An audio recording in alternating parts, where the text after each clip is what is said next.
देखिए, मोसाद एक बड़ी डायनामिक एजेंसी है।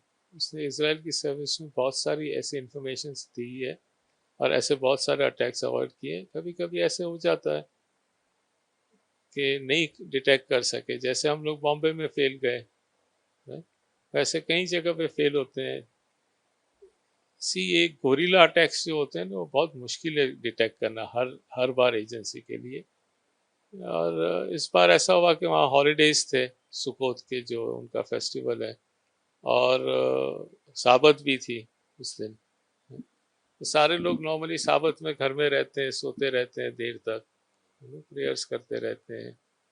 इसका पूरा एडवांटेज मास्टर प्लान करके इन लोगों ने लिया और इन्वेड किया इसराइल को।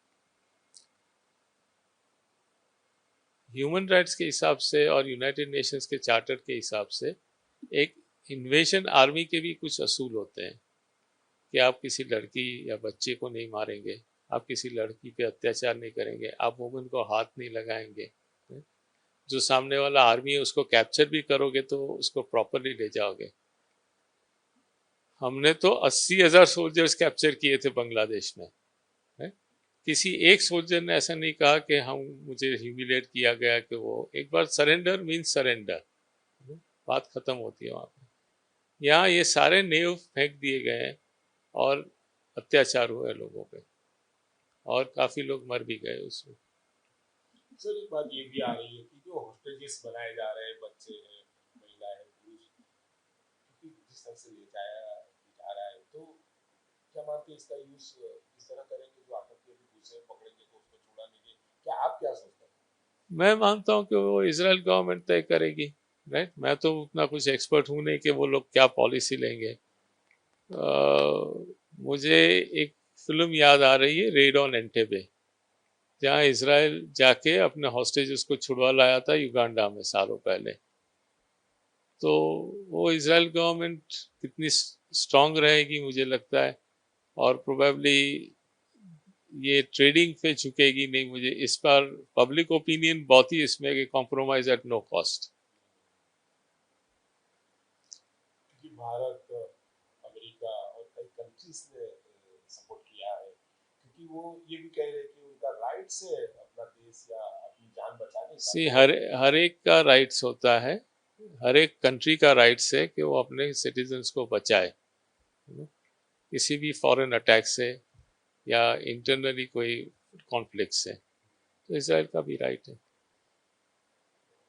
जो इंडियन वहाँ पर है, स्पेशली स्टूडेंट्स यहाँ बड़ौदा के एमएस यूनिवर्सिटी की बात करें, कहीं और की बात करें, वो लोग है घबराए हुए हैं, उसके परिवार यहाँ घबराए हुए हैं, क्या कहेंगे इसके लिए? क्योंकि भारतीय से वो एम्बेसी भी लोग वहाँ पर है। मैंने काफ़ी स्टूडेंट से बात की है, 3-4 स्टूडेंट से।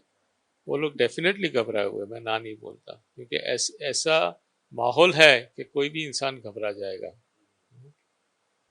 वो लोग घबराए हुए हैं। आई नो कि फैमिली भी बड़ी चिंतित होगी कि भाई क्या होगा, लेकिन इंडियन एम्बेसी बड़ा अच्छा रोल प्ले कर रही है। उन लोग उनको कॉन्फिडेंस दे रहे हैं, उनको बोल रहे हैं कि आप चिंता मत करो, हम तुम्हारे साथ है। हेल्पलाइन खोल के रखी हुई उन लोगों के लिए, कोई ज़रूरत हो, ये है वो है। तो ये बहुत बड़ी चीज़ है। तो सर इंडिया आप क्या मानते हैं कि अभी जो माहौल चल रहा है उससे, क्योंकि अमेरिका ने भी जाहिर किया है कि वो भी जो सहयोग करेगी, तो आप किस तरह देख रहे हैं उसको? मैं ऐसे देख रहा हूँ कि सारी इंटरनेशनल कम्युनिटी जो है वो सारी इसराइल के साथ है। जो डेमोक्रेसी में विश्वास करते हैं, को एग्जिस्टेंस में विश्वास करते हैं, टॉलरेंस में विश्वास करते हैं, वो सारी इंटरनेशनल कम्युनिटी इसराइल के साथ है, which includes Egypt, it also includes Dubai, right. जहाँ जहाँ पे उनकी अब्राहम अकॉर्ड्स हुए हैं, वो सारी कंट्रीज। तो मैं समझता हूँ कि इसके लिए ये बहुत अच्छी चीज़ है कि ये लोग ने जो स्टैंड लिया है, इंक्लूडिंग इंडियन गवर्नमेंट ने जो स्टैंड लिया है टू स्टैंड विथ इसराइल, वो बहुत ही अप्रिशिएबल है। इससे पहले कई बार गाजा से हमले हुए, मगर इस बार लगता ये है कि जो है ईरान का सहयोग या सपोर्ट, उसकी वजह से ये और ज्यादा खुल के आया है। यस, ईरान का टोटल सपोर्ट है उनको। ईरान पार्लियामेंट में डांस हुआ, death to Israel, death to America करके, नो। ये ऐसा है कि पहले जब ये इस्लामिक गवर्नमेंट नहीं थी, तब शाह ऑफ ईरान राज करते थे।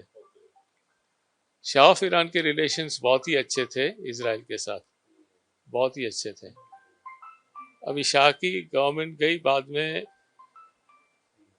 शाह की गवर्नमेंट गई बाद में, उनके जो सन है वो अभी इजराइल गए थे थोड़े महीने पहले, और वहाँ पे उनको पॉलिटिकल, सोशल, इकोनॉमिक बहुत ही अच्छा उनको आवकार मिला था शाह ऑफ ईरान के लड़के को, जो कि बिल्कुल अपोजिट है इस्लामिक गवर्नमेंट के। तो ऑब्वियस है कि ईरान गवर्नमेंट हमेशा इजराइल के खिलाफ ही रहेगी। एक सवाल ये है कि जो इंडियन एम्बेसी वहाँ पर है, तो भारतीय जो है चिंतित है, पहले भी हमने बात की, मगर जो भारतीय लोग यहाँ के चिंतित है, वहाँ पर स्टूडेंट से इंडियन एम्बेसी का किस तरह का सहयोग, साथ में वहाँ जो कैजुअलिटीज हुई उसमें क्या कोई इंडियन का कैजुअलिटीज हुआ? नहीं, अभी तक कोई रिपोर्ट नहीं है इंडियन कैजुअलिटी की, एक भी रिपोर्ट नहीं आया है।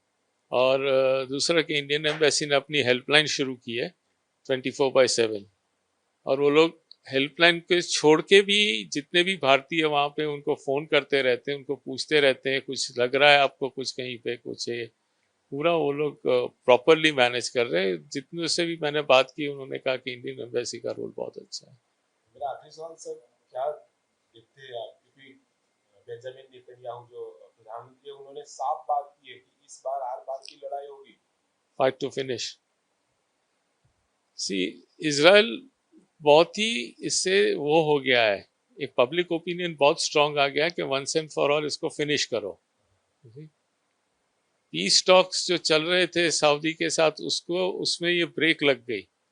सऊदी और इजराइल ऑलमोस्ट तैयारी में वो करने वाले थे पीस एग्रीमेंट, उसमें ये ब्रेक लगे इनकी वजह से। तो काफी नेशंस भी ये कहते हैं कि भी फाइट टू फिनिश करो।